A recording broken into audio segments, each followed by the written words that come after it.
ఇంకా ముఖ్యంగా ఈ సినిమాలో ముందు మా దర్శకుల గురించి చెప్పాలి. బాబీ గారి గురించి. అంటే ముత్యాలు ఎలా ఏటమూలుగా జారితే ఎంత అందంగా ఉంటాయి కనపడడానికి, అలా ఎంతో అందంగా ప్రతి నటుడి దగ్గర నుంచి కూడా హావభావాలను రాబట్టుకోగలిగాడు మా దర్శకుడు బాబీ. అలాగే బాబీ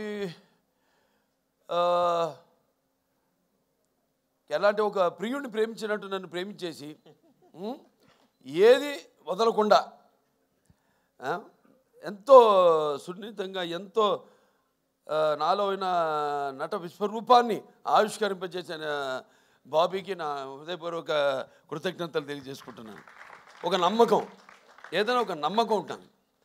అంటే ఆయన చూడడానికి ఎంత స్టైలిష్గా ఉంటాడు ఆయన, అలాగే ఫస్ట్ హాఫ్లో కూడా నన్ను అంత స్టైలిష్గా చూపించాడు ఆయన బ్రహ్మాండంగా. ఇక ప్రతి చాలా ఎన్నో విషయాలు డిస్కస్ చేసి సినిమాలో మేము అనుకున్నవి తీసినవి కూడా కొన్ని ఉన్నాయి ఇంకా.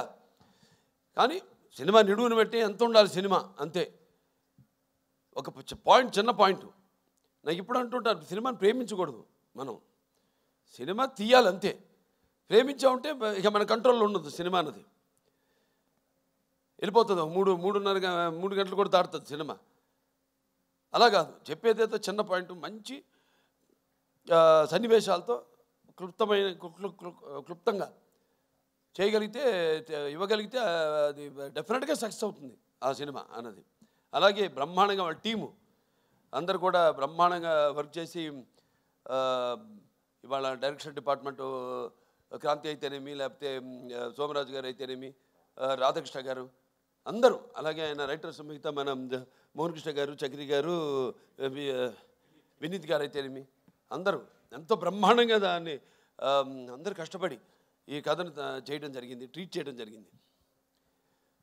ఇక మా తమన్ గారి గురించి వేరే ప్రత్యేకంగా చెప్పక్కర్లేదు.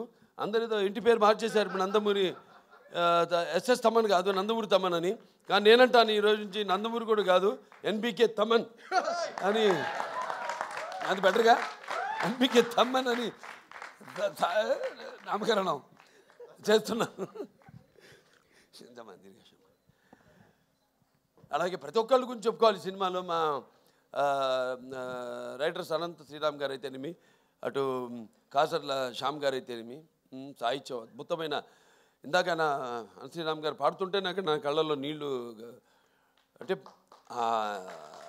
చుక్క చుక్క పాట అద్భుతం. దాని తర్వాత చిన్ని అద్భుతం పాటలు. అలాగే మా కాసర్ల శ్యామ్ గారు అటు దబిడి దిబిడి మంచి మా సాంగ్, ఐటమ్ సాంగ్ అన్నది. ఎందుకంటే ఏదో ఒక అమ్మాయి వచ్చి డాన్స్ చేసి వెళ్ళిపోవడం కాదు కదా, అమ్మాయి కూడా ఒక పాత్ర ఉంది ఆ సినిమాలో, ఓరేశ్వర ఒకటేలాగా. సో అద్భుతంగా ఆ పాట, దాని తర్వాత సర్కార్ పాట ఎంతో అద్భుతంగా అన్నీ కుదిరినాయి ఈ సినిమాకి. ఇక మా హీరోయిన్లు నా ప్రజ్ఞ జైస్వాల్, అఖండ నుంచి ఈ యొక్క జర్నీ, అందులో కూడా ఎంతో అద్భుతమైన పర్ఫార్మెన్సు, గ్లామరు పర్ఫార్మెన్సు కలగలిపి ఎంతో అద్భుతంగా ఆవిడ రెండింటిని సమపాళ్లలో కనిపించడం జరిగింది. సో మళ్ళీ తిరిగి మా కాంబినేషన్లో మళ్ళీ ఇది రెండో సినిమా ఈ యొక్క డాకు మహారాజ్. ఈ చిత్రం కూడా విజయం కావడం తప్పకుండా ఎంతో అందం ప్లస్ టాలెంట్ రెండు కలగలిపిన మరొక ఆర్టిస్టు మన శ్రద్ధా శ్రీనాథ్. ఎంతో నేను ముందు మాట్లాడినప్పుడు కూడా బాబీ గారు చెప్పారు, ఎంతో సెలెక్టివ్. తను కూడా చెప్పింది. నేను అంటాను, ఆర్టిస్ట్ అన్నది ఎప్పుడు, ఆర్టిస్ట్ అన్న వాడు ఎప్పుడు కనిపిస్తూ ఉండాలి, ఎప్పుడు should be always in the focus. ఎప్పుడు ఎక్కువ అంటే ఆవిడ రియలైజ్ అయినట్టుంది. Now she saying that. ఇప్పుడు అంటుంది ఆవిడ, కాదు నేను ఇక్కడి నుంచి ఎక్కువ సినిమాలు నటిస్తాను నేను అంటే, మంచి సినిమాలే. ఎందుకంటే ఆవిడకున్న ఇమేజ్కి, ఆవిడకున్న టాలెంట్కి తగ్గట్టుగా ఆవిడకి పాత్రలు వస్తాయి. మరి నేను అన్నది ఏదో ఇందాక ప్రేమించకూడదు సినిమానని, కథ వరకు పాత్ర వరకు మాత్రం ఎప్పుడూ కనిపిస్తూ ఉండాలి. ఉంటేనే ఆర్టిస్ట్ని మర్చిపోరు, ఎప్పుడు ఆర్టిస్టు గుర్తుండిపోతాను. సో అద్భుతమైన బరువైన పాత్రని ఎంతో అద్భుతంగా నటించిన శ్రద్ధా శ్రీనాథ్కి నా అభినందనలు తెలియజేసుకుంటున్నాను. ఇంకా మా చాలామంది ఫైట్ మాస్టర్ వెంకట్ మాస్టర్ గారు, అలాగే మా కెమెరామెన్ విజయ్ కార్తిక్ గారు, ఇక మా డాన్స్ మాస్టర్ శేఖర్ మాస్టర్ గారు అయితేనేమి, శివ మాస్టర్ గారు అయితేనేమి, అందరూ ఎంతో అద్భుతంగా వాళ్ళకి అప్పచెప్పిన వాళ్ళ పనులను ఎంతో 100కి 100 పాళ్ళు న్యాయం చేసి ఈ సినిమాలో ఏదైతే మా నిర్మాత వంశీ గారు కలగన్నారు, ఆయన అభిమాని ఫ్యాను, అటువంటిది ఒక కొత్త బాలకృష్ణ నేను ఆవిష్కరించాలి ఈ సినిమాలో అని ఏదైతే ఆయన కలగన్నాడో అలా ఆయన ప్రతి దాంట్లో కూడా ఆయన కేవలం నిర్మాతగా కాకుండా ఒక టెక్నీషియన్గా అన్ని క్రాఫ్ట్స్ మీద మంచి గ్రిప్ ఉన్న నిర్మాత మన వంశీ గారు. అటువంటి నిర్మాత కూడా మనకు ఉండడం ఆయన నా అభిమానిగా నాకు చాలా గర్వంగా ఉంది. సో ఆయన్ని ఈ యొక్క సందర్భంగా ఆయన్ని అభినందిస్తూ ఇంకా ఎన్నెన్నో మంచి అద్భుతమైన సినిమాలు తీశారు ఆయన బ్యానర్లో. ఇంకా ముందు ఇంకా మంచి సినిమాలు కూడా తీయాలని ఆయన అభినందిస్తూ, లాస్ట్ బట్ నాట్ మన వేద రాజు ఎంతో అద్భుతంగా పాత్రని డైరెక్టర్ గారు చెప్పారు. ఆవిడ గురించి ఎప్పుడు అవుతాను ఉండేది సెట్లో, అసలు కూర్చొని ఎరగను, లేకపోతే అలసిపోయి అట్లా కురుకు తీయడం కానీ ఎరగను నేను. ఎప్పుడు ఎంతో అటు విన్నట్టే అటు ఇటు చూసుకుంటూ మళ్ళీ చెప్పినట్టు డైరెక్టర్ గారు కెమెరా ఆన్ అనగానే ఏమిందో ఎప్పుడు చూస్తుందో తెలియదు కానీ అచ్చం అనుగా చెప్పినట్టే అంత బ్రహ్మాండంగా అభినయించింది. ఆ పాత్ర మరి ఫస్ట్ హాఫ్లో అద్భుతంగా అసలు ఆ డైలాగ్స్ ఏదైతే బండి డ్రైవర్గా సెలెక్ట్ చేయడానికి నన్ను బండి తోలమంటుందో, బండి వెనక్కి రివర్స్ తోలుతుంది, దాన్ని బండిని ఆపగానే నేను ఆపనలేదు కదా, ఎందుకు ఆపామంటే వెనకాల పూల కుండీలు ఉన్నాయమ్మా, దిగి వెళ్ళి చూస్తే అప్పుడు అంటాను వాటిలో కూడా పూల చెట్లకు కూడా ప్రాణం ఉంటుంది కదమ్మా అనగానే ఒకసారి ఆ పక్కన ఎవరైనా మకరంద్ ఆయన వెంటనే ఎంతమంది వచ్చాడు ఇక్కడికి అనేది ఎంతో అద్భుతంగా ప్రతిదీ ఎంతో బాగా నటించేది పాప. మంచి భవిష్యత్తు ఉంది. ఫస్ట్ స్టడీ వెల్, ముందు पढ़ना भी, उसके साथ बाद में धीरे धीरे యాక్టింగ్ करना. సరే మన సినిమాకి వస్తే చాలామంది అనుకుంటారు పాత్రల గురించి. ఇప్పుడు పాత్రలు పరకాయ ప్రవేశం అంటే పాత్ర సినిమా కథను ఓకే చేసి ఆ పాత్రకు వెళ్ళే వరకు నాకు తెలీదు.